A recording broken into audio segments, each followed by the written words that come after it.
Alors, bonjour tout le monde, bienvenue à cette présentation sur la réalisation d'un projet de revue de la portée. C'est la deuxième partie de cette série qui souhaite à vous donner un aperçu des différentes étapes pour mener à bien un projet de revue de la portée. Aujourd'hui, la formation portera sur l'identification des sources de données probantes. Qu'est-ce que ça veut dire? Essentiellement, c'est la façon d'aller chercher la documentation, les données, les preuves pour répondre à votre question de recherche dans le cadre de votre projet de revue de la portée. Ce qui est important à retenir dans le volet de la présentation d'aujourd'hui, c'est que la qualité de votre revue dépend vraiment de votre stratégie de recherche. Le plus de temps que vous préparez votre stratégie, la qualité de votre stratégie de recherche va vraiment avoir un impact sur les données que vous allez retrouver, mais aussi sur les conclusions que vous allez tirer.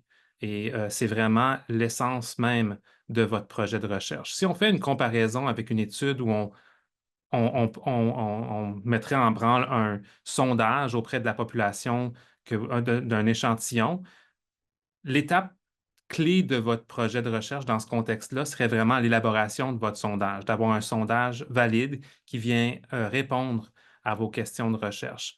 C'est la même chose dans le contexte d'un projet de revue de la portée. L'importance de votre stratégie, c'est vraiment là où vous allez avoir à prendre du temps d'élaborer quelque chose de concret, d'exhaustif et d'efficace. Donc, aujourd'hui, la présentation portera sur cet aspect-là. Grosso modo, nous allons voir les différentes étapes que vous voyez à l'écran. Donc, collaborer avec votre bibliothécaire, déterminer les concepts clés de votre question de recherche, aller voir s'il y a d'autres stratégies qui peuvent servir d'inspiration pour votre propre stratégie de recherche. Ensuite, aussi de pouvoir bien identifier les différentes bases de données que vous allez exploiter, développer votre stratégie de recherche exhaustive afin d'aller chercher le plus d'informations sur votre sujet et enfin, prendre en compte les autres stratégies complémentaires qui viennent aider à faire un portrait général de ce qui existe sur un sujet par rapport à votre question de recherche. Donc, évidemment, collaborer avec votre bibliothécaire peut prendre différentes formes. Quand ça vient le temps de penser à la stratégie de recherche, c'est vraiment notre domaine d'expertise. Donc, finalement, quand on concentre sur la question de recherche, puis ensuite de trouver des façons d'aller chercher le plus de résultats possibles, collaborer avec un bibliothécaire peut être très avantageux.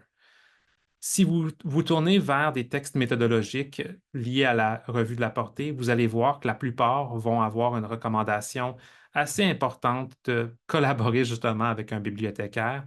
Dans certains contextes, c'est même obligatoire. Donc, ça dépend vraiment de votre objectif, mais la collaboration peut servir à plusieurs niveaux. Un bibliothécaire, qu'est-ce que ça apporte à votre projet de recherche en termes d'une revue de la portée? C'est vraiment l'expertise en recherche documentaire. Nous avons une forte connaissance des bases de données, de la syntaxe à utiliser lorsque ça vient le temps d'exploiter ces outils. Nous connaissons les différentes fonctionnalités dans les bases de données. Nous avons aussi une très bonne connaissance de la méthodologie en termes de la revue de la portée. Donc, nous connaissons les différentes étapes, mais aussi nous avons plusieurs années d'expérience en termes de collaboration sur différents projets de revue de la portée ou de revue systématique. Alors, cette expérience peut aider à non seulement développer une stratégie de recherche efficace, mais aussi à reconnaître certains points forts, certains points faibles liés à votre question de recherche, liés à votre démarche de façon générale aussi, et nous pouvons vous offrir certaines pistes à suivre pour améliorer votre parcours. Nous avons aussi une bonne capacité à organiser et à gérer certaines étapes. Donc, quand ça vient le temps, par exemple, de gérer le temps, ce qui peut être un processus assez intéressant dans le contexte d'une revue de la portée, qui ne prend pas nécessairement quelques semaines à finaliser, mais de pouvoir savoir combien de temps ça va prendre à préparer la stratégie, combien de temps ça va prendre à la traduire pour les autres bases de données, combien de temps ça va prendre aussi par rapport au tri et à la sélection des références, etc. Et finalement, nous pouvons aussi offrir certains outils pour partager nos connaissances, que ce soit sous forme de formation au niveau de certaines équipes de recherche. On peut aider à former des assistants de recherche qui aideront avec le tri et la sélection. Nous pouvons aussi offrir de la formation au niveau de différentes étapes du processus et de devenir un partenaire ou un collaborateur et même dans certains contextes, un co-auteur aussi pour certaines réalisations de projets de revue de la portée. Donc, c'est le point saillant un peu de la formation aujourd'hui, c'est de chercher à collaborer avec votre bibliothécaire, mais aussi, évidemment, je vais partager avec vous certaines connaissances au niveau d'identification, de la meilleure approche d'identifier des références pour votre projet. Donc, comme on en a parlé dans la vidéo précédente, c'est au niveau de la question de recherche qui est à la base, évidemment, de votre projet de revue de la portée, de pouvoir identifier les concepts clés. On avait parlé du modèle PCC, donc cette idée d'identifier la population, le concept et le contexte. C'est pas évident toujours d'avoir les trois éléments dans une même question de recherche, mais on peut chercher à trouver justement les concepts clés à partir de ces aspects-là liés au modèle PCC. Donc, si pour aujourd'hui, dans cette vidéo, on prend par exemple l'impact du nombre d'élèves en salle de classe sur la réussite scolaire, une question qui a été étudiée dans un exemple que je vais présenter aujourd'hui. Donc, cet exemple est assez simpliste comme question de recherche et se concentre sur deux points du modèle PCC. Donc, au niveau de la population, on peut aussi définir le P comme un problème ou le phénomène à l'étude. On peut identifier le nombre d'élèves en salle de classe. Donc, on cherche à savoir si cet aspect-là a un impact sur le concept qui nous intéresse, dans ce cas-ci, la réussite scolaire. Donc, d'identifier nos concepts clés qui serviront à élaborer notre stratégie de recherche est une bonne étape à prendre dès le départ.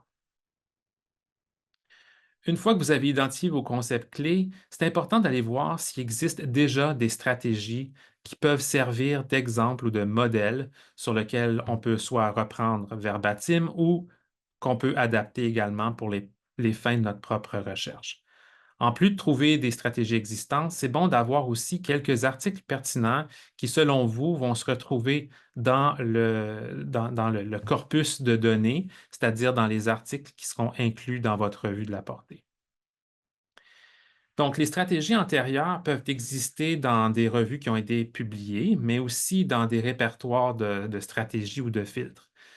Évidemment, ça ne vaut pas la peine de refaire une revue récente, à moins qu'elle est très erronée dans son approche, mais d'abord et avant tout, cherchez pour voir si une revue récente a été publiée sur votre question. Mais si vous en trouvez une qui est un peu plus vieille, vous pouvez la reprendre pour l'améliorer ou l'actualiser. Mais aussi, des fois, si on ne trouve pas quelque chose exactement sur notre question de recherche, on peut aller puiser dans des exemples qui portent sur les différents concepts. Donc, on pourrait chercher, par exemple, des articles qui portent sur le nombre d'élèves en salle de classe et on peut aller chercher aussi des exemples de revues qui portent sur la réussite scolaire pour aller voir comment ils ont conceptualisé leur stratégie de recherche. Donc, ça peut servir d'inspiration non seulement pour la stratégie, mais aussi pour trouver quelle base de données ces autres articles ont utilisé. On peut aussi aller chercher les exemples de sujets, de mots-clés et de filtres qui ont été utilisés dans leur stratégie et de mieux comprendre aussi la syntaxe de la recherche. On va décortiquer ces éléments-là dans la présentation aujourd'hui. Il y a certains endroits où vous pouvez aller trouver d'autres exemples de revues systématiques ou de revues de la portée pour aller puiser justement ces sources d'inspiration. Donc, il y a la Cochrane Library, Campbell Systematic Reviews, Prospero qui va répertorier surtout pas surtout, mais uniquement des protocoles qui peuvent souvent contenir des informations intéressantes sur les stratégies de recherche. Et aussi, il y a Google Scholar. Donc, comme exemple, dans Google Scholar, on peut faire une recherche qui ressemble à celle-ci où on cherche un concept de notre question dans le titre des résultats. Donc, on peut voir la stratégie utilisée ici avec le raccourci dans Google Scholar qui cherche le in title de points, soit class size au singulier ou class sizes au pluriel, avec aussi dans le titre le mot review. On peut voir ici une capture d'écran de trois articles qui sembleraient pertinents et on peut en choisir un ou plusieurs pour aller explorer la section méthodologie de ces articles. Donc, si je regarde dans l'article qu'on voit la référence en bas de page, il y a une section sur la recherche dans les bases de données avec une liste complète des outils utilisés. Donc, on peut voir ici un exemple des bases de données utilisées dans cet article. Ensuite, dans cette section aussi, nous allons trouver une explication un peu de l'approche utilisée pour conceptualiser leur stratégie. Donc, au lieu du modèle PCC, dans cet article, ils ont utilisé le modèle PICO, qui cherche à trouver la population, l'intervention, et dans ce cas-ci, ils ont utilisé l'aspect méthodologie ou design de recherche là, pour leur stratégie. Donc, en plus de cette explication qui est fournie dans la section métaux, ils ont aussi fourni un exemple de la stratégie. C'est une capture, une partie de leur stratégie complète, mais vous pouvez voir dans cet exemple qu'ils ont un concept lié à la population, donc les étapes qu'on voit plus au bas de la page ou au bas de cette capture, donc les lignes S1, S2 et S3, et ensuite des exemples dans les lignes 5, 6, 7 et 8 qui portent sur la taille euh, des groupes en salle de classe. Donc, vous cherchez ces exemples-là et vous pouvez en faire des copies pour vous dire, bon, finalement, j'aime cette ligne-là, cette approche-là est intéressante. Je vais aller chercher, je vais reprendre cette information-là dans ma propre stratégie. Donc, souvent, ce que je vais faire, c'est que je vais regarder deux, trois, quatre exemples de revues sur le sujet. Je vais aller essayer de voir si la stratégie est fournie soit dans le texte même, comme tableau souvent, ou en pièces jointes ou en fichier supplémentaire pour voir en annexe comment les chercheurs ou les auteurs ont élaboré leur stratégie de recherche. Donc, je vais puiser à partir de deux ou trois exemples pour commencer à faire une ébauche de ma propre stratégie pour le concept, ici dans ce cas-ci, la taille des salles, des groupes en salle de classe. En plus de stratégies existantes publiées dans des revues, c'est intéressant aussi de voir qu'il existe certains répertoires de filtres. Et ces répertoires, on peut aller les fouiller. Il y en a plusieurs qui existent. J'en donne quelques-uns là, sur la diapo que vous pouvez aller fouiller. Souvent, ces filtres-là, il y en a qui vont être validés, il y en a d'autres qui ne le seront pas, et on peut s'en inspirer, comme je l'ai dit, pour les adapter aussi selon nos besoins.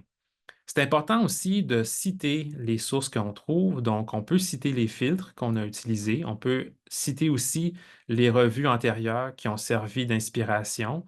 Donc, on peut les citer dans la section métaux pour dire, lorsqu'on parle du concept du nombre d'élèves en salle de classe, on a consulté telle revue systématique ou revue de la portée pour s'inspirer justement de leur stratégie de recherche. Évidemment, on formulerait ça d'une autre façon, plus éloquente, mais vous voyez un peu l'importance de citer ces filtres ou ces sources. Donc, les répertoires que vous voyez, il y en a quatre, il y en a plusieurs autres qui existent, vont répertorier différents styles de stratégie. Donc, vous pouvez aller pour regarder des exemples par base de données, par concept, selon le sujet de recherche. En plus de trouver des stratégies ou des filtres qui ont déjà été publiés, vous pouvez aussi vous tourner à cette étape-ci vers des articles pertinents. Donc, souvent, quand je rencontre des équipes de recherche, je leur pose la question, avez-vous deux ou trois références que vous connaissez déjà qui vont se retrouver dans la version finale de votre revue parce que la thématique rejoint les critères d'inclusion de votre projet de revue de la portée. Ces deux ou trois références-là me servent non seulement pour mieux comprendre le sujet à l'étude, mais aussi pour aller voir quels sont les mots-clés que les auteurs ont fournis pour décrire le contenu de leur article et aussi dans quels outils ou dans quelle base de données ces articles-là sont indexés pour que je puisse aller voir justement comment ils sont indexés. Donc, quels sont les sujets qui ont été utilisés pour décrire le contenu de ces articles-là dans les différentes bases de données. Mais aussi, ces articles-là vont me servir pour valider l'efficacité de ma stratégie de recherche. Donc, une fois que j'ai élaboré mon ébauche, je la lance dans une base de données. Si les articles qui m'ont été donnés se retrouvent dans cette base-là, ben, je vais pouvoir voir est-ce qu'ils sont parmi les résultats. Si oui, je peux me sentir confiant que ma stratégie de recherche vient chercher les articles que je souhaite retrouver. Donc, c'est une façon d'utiliser les articles pertinents à deux niveaux. Donc, un, comme étape exploratoire, justement, pour voir comment ils ont été indexés, et deux, comme étape de validation pour m'assurer que ma stratégie réussit à trouver les articles que je souhaite trouver. Comme prochaine étape, évidemment, on parle de base de données. Donc, base de données constitue principalement l'approche l'approche principale, si on veut, pour justement identifier la plupart des données que vous allez trouver dans le contexte d'une revue de la portée. Il existe plusieurs types de bases de données. Il y a évidemment les bases de données disciplinaires qui sont principales à votre sujet de recherche. Donc, si on reprend notre exemple du nombre d'élèves en salle de classe et l'impact sur la réussite scolaire, on peut parler de bases de données probablement en éducation. Donc, d'identifier quelles bases de données qu'on peut chercher en éducation qui peuvent répondre à notre question de recherche ou nous aider à trouver des références pertinentes. Mais en plus de ces bases-là, les bases de données disciplinaires principales, il y a les bases de données disciplinaires connexes, donc dans des domaines un peu en lien avec notre question de recherche. Donc ici, dans notre contexte, on pourrait peut-être inclure des bases de données en sociologie ou en sciences sociales de façon plus générale, peut-être aussi des bases de données en psychologie qui pourraient aller chercher justement des articles qui ne sont peut-être pas indexés dans les bases de données en éducation. Donc, des fois, c'est en regardant les autres exemples que vous allez trouver ces listes-là, mais aussi en consultant votre bibliothécaire, on peut vous proposer justement des bases de données disciplinaires principales et aussi connexes. Mais au-delà de ces deux-là, on peut aussi se tourner vers des bases de données multidisciplinaires pour aller chercher dans d'autres domaines. Donc, nous, on a différentes bases de données multidisciplinaires qui sont disponibles. Encore une fois, vous pouvez consulter votre bibliothécaire pour obtenir des suggestions de bases de données multidisciplinaires, mais j'aime ça au moins en inclure au moins une, mais parfois deux ou trois, là, selon la question de recherche. Évidemment, des tests de recherche préliminaires dans ces outils multidisciplinaires peuvent aider à déterminer si elles sont pertinentes, si elles vont vous donner des références utiles ou pas. Dans les bases de données, évidemment, il y a plusieurs fonctionnalités. Je ne m'attends pas à la suite de cette vidéo que vous sachiez comment les exploiter de façon super efficace, mais au moins sachez qu'il y a différentes capacités, différentes fonctionnalités que vous pouvez utiliser dans le contexte d'une revue de la portée. Donc, évidemment, on va choisir la base de données en fonction de sa question de recherche et les critères d'inclusion. On va également vouloir se familiariser avec les opérateurs de recherche pour pouvoir bien les maîtriser, mais aussi de connaître les différentes fonctions, les différentes limites et les spécialités ou pas la spécialité, mais la syntaxe unique que chaque interface peut avoir. Donc, c'est important de comprendre que les bases de données sont souvent fournies par des compagnies qui vont avoir une interface, mais que nous, on peut avoir une quarantaine, une cinquantaine de bases de données sur une interface. Donc, l'interface va avoir sa propre syntaxe et c'est important de bien comprendre ces syntaxes-là pour pouvoir bien exploiter les différentes bases de données que vous allez choisir en fonction de votre question de recherche. La plupart des bases de données disciplinaires vont également avoir un thésaurus, donc consultez ces thésaurus pour obtenir des informations sur les sujets. Donc, je ne rentrerai pas trop dans les détails d'un thésaurus aujourd'hui, mais sachez qu'ils existent et qu'ils peuvent vous aider à trouver des termes pour identifier des références au-delà de seulement se baser sur les mots-clés. Donc, c'est important de bien comprendre tout ça dans le contexte qu'on veut utiliser une combinaison de sujets, mais aussi une combinaison de mots-clés. Donc, c'est important de prendre en compte les deux lorsqu'on élabore notre stratégie de recherche. La plupart des bases de données aussi vont vous permettre de créer des comptes pour sauvegarder vos stratégies de recherche. Souvent, c'est bon de faire cette démarche-là parce que ça se peut qu'il y ait une période de temps qui passe là, entre votre recherche initiale et la fin de votre projet. Et ça peut être une bonne idée des fois, selon le temps qui est écoulé, de reprendre la recherche pour actualiser ses résultats avant de finaliser sa revue de la portée. Donc maintenant, on arrive à l'essence même, l'identification, le développement, c'est-à-dire d'une stratégie de recherche exhaustive. C'est vraiment une étape importante dans le processus de la réalisation d'un projet de revue de la portée. Évidemment, la stratégie de recherche, ce n'est pas quelque chose qui qui est inné comme processus. Donc, encore une fois, l'importance de peut-être consulter votre bibliothécaire pour obtenir plus d'informations à ce niveau-là. Mais j'espère que les prochaines diapos vous donneront un aperçu des étapes à prendre pour pour vraiment élaborer une stratégie de recherche efficace. Avant de vous montrer un exemple, je voulais faire un survol des opérateurs de recherche de base et certains qui sont plus avancés dans le contexte d'élaborer sa stratégie de recherche. Donc, évidemment, il y a l'opérateur et qui va chercher pour les mots-clés, les deux mots-clés ou trois mots-clés selon ce que vous ajoutez à votre stratégie. Donc, enfant et anxiété, les deux mots-clés doivent se retrouver dans le résultat. Avec l'opérateur ou, c'est un ou l'autre, donc c'est soit enfant ou adolescent si on s'intéresse aux deux populations.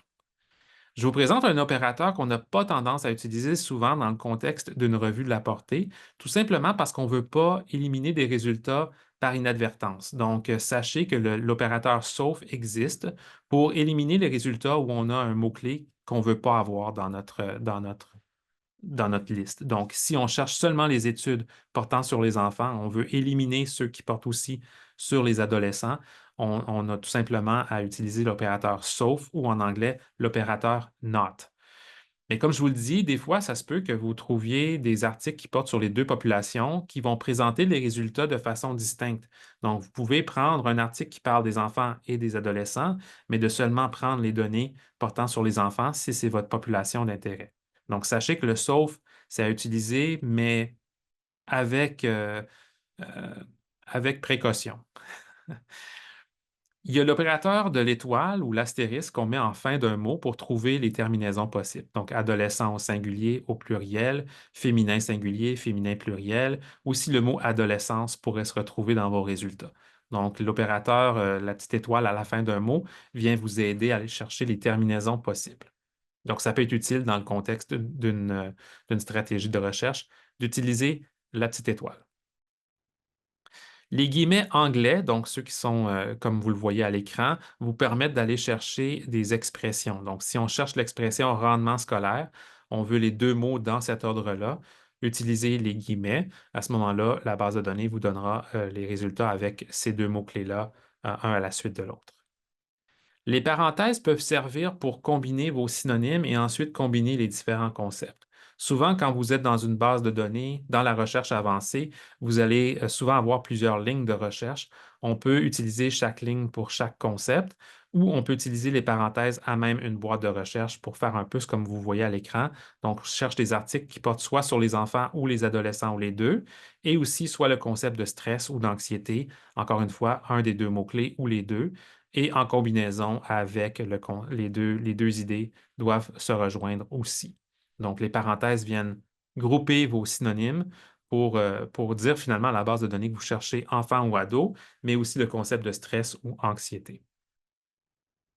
Je vous présente un autre opérateur qui s'appelle l'opérateur de proximité et celui-ci va changer d'une interface à l'autre. Donc, celui qu'on voit en ce moment, c'est pour l'interface Ovid. Donc, nous, on a quelques bases de données sur cette plateforme et c'est l'opérateur de proximité, donc ADJ, avec un chiffre. Et le chiffre peut être 3, 4, 5, c'est à vous de déterminer. Ça représente la distance entre les mots. Donc, au lieu de chercher pour rendement scolaire comme expression avec les guillemets, on peut chercher pour rendement ou réussite près du mot scolaire ou académique. Donc, à ce moment-là, on peut se retrouver avec des résultats où les mots sont inversés, où il peut y avoir aussi des mots entre les deux.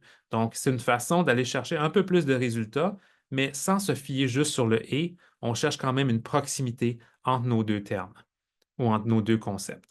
Donc, comme je l'ai dit, l'opérateur peut changer, va changer d'une interface à l'autre. Donc, allez chercher dans les pages d'aide pour voir quel est le bon opérateur de proximité pour l'interface dans laquelle vous vous trouvez. Donc, voici un exemple d'une stratégie adaptée une revue systématique sur le sujet justement du nombre d'élèves dans une salle de classe sur le rendement scolaire. Donc, on peut voir ici un exemple d'une stratégie qui va aller chercher les deux concepts. Donc là, ici, si on voit dans les lignes 1 à 8, on a le premier concept de la taille du groupe en salle de classe. Donc, on peut voir une combinaison assez intéressante de syntaxe ici. Premièrement, les lignes 1 à 5 ont une barre oblique à la fin, ce qui représente des termes tirés du thésaurus de la base de données ERIC dans ce cas-ci, donc une base de données en éducation. Dans cette base-là, on trouve dans son thésaurus certains sujets qui sont en lien avec notre premier concept dans cet exemple. Donc, on peut voir les lignes 1 à 5 représentent ces sujets-là.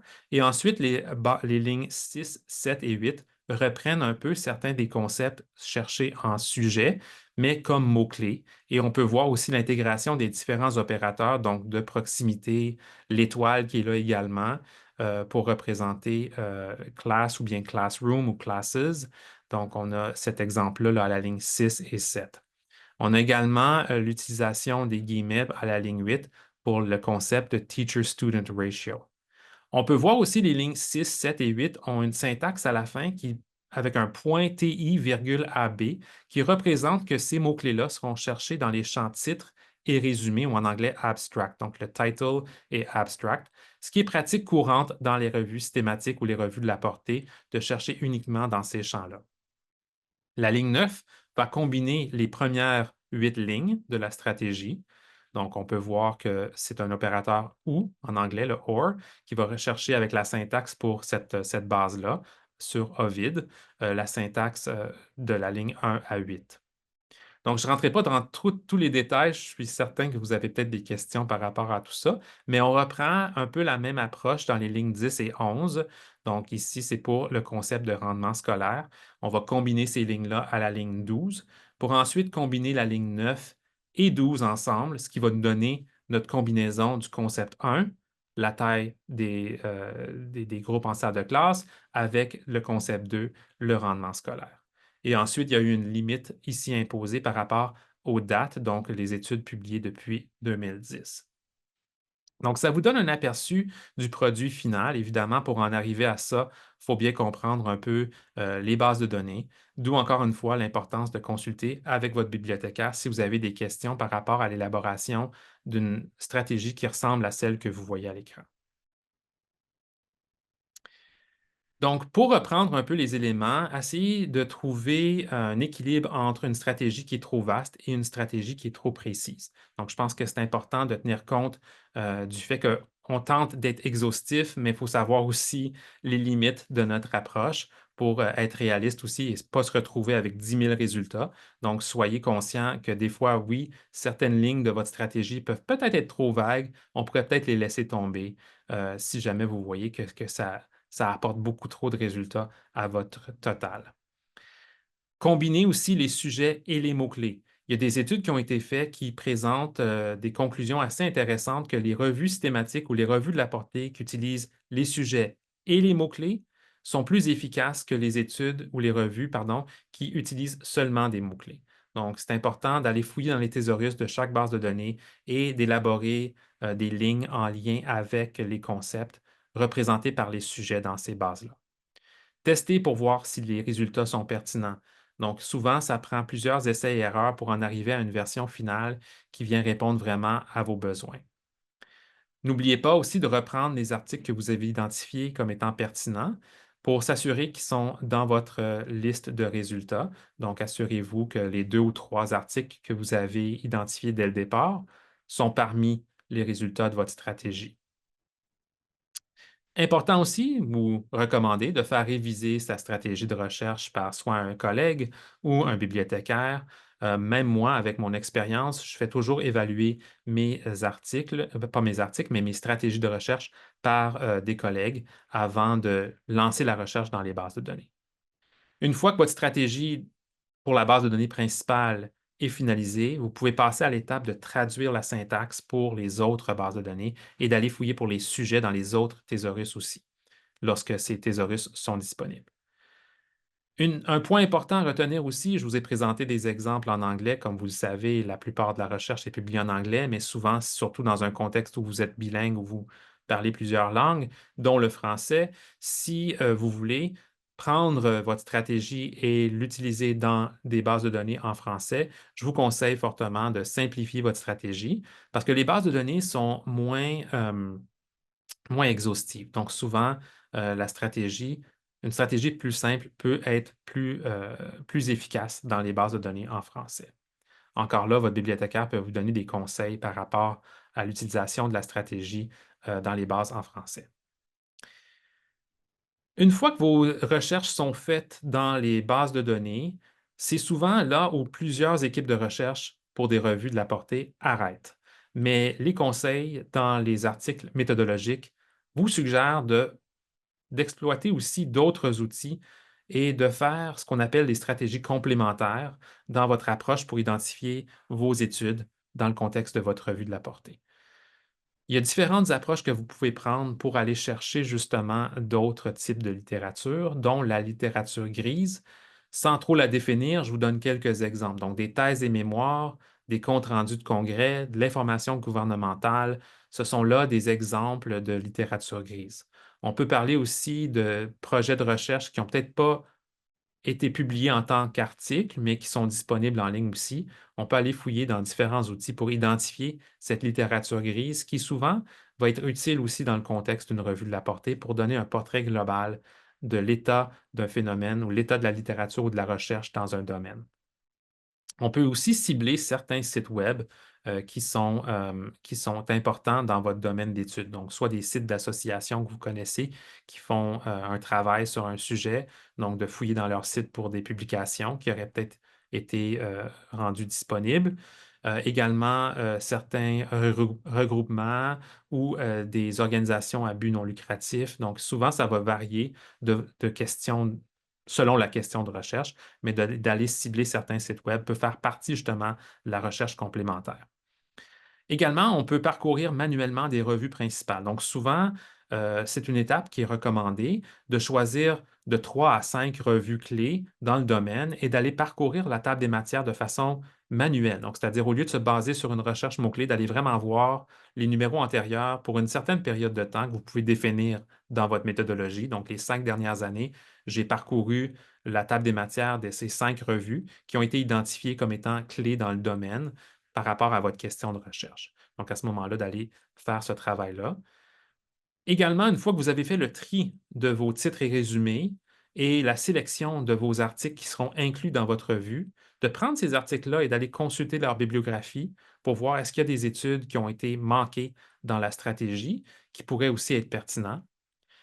Et aussi de reprendre ces articles qui ont été inclus dans votre revue finale et d'aller voir s'ils ont été cités depuis leur publication pour encore une fois voir est-ce qu'il y aurait des études qu'on aurait manquées par notre stratégie de recherche dans les bases de données, par exemple. Une autre approche aussi en fin de parcours, là, lorsqu'on parle de recherche complémentaire, c'est d'aller communiquer avec des experts. Donc, vous allez probablement identifier dans les articles inclus certains auteurs qui reviennent à plusieurs reprises. Donc, d'aller consulter, de leur dire, vous faites une revue de la portée sur le sujet, voici les articles inclus. Est-ce que parmi ceux-ci, vous voyez qu'il manque certaines études? À ce moment-là, ces auteurs ou ces experts peuvent vous proposer d'autres études qui pourraient possiblement être pertinentes. Donc, ça vous donne un survol un peu de la recherche complémentaire, qui est une partie importante du processus pour identifier vos références, mais qui souvent, pour des questions finalement peut-être de temps, sont laissées tomber, mais qui sont souvent recommandées, là, comme je l'ai dit, dans les textes méthodologiques.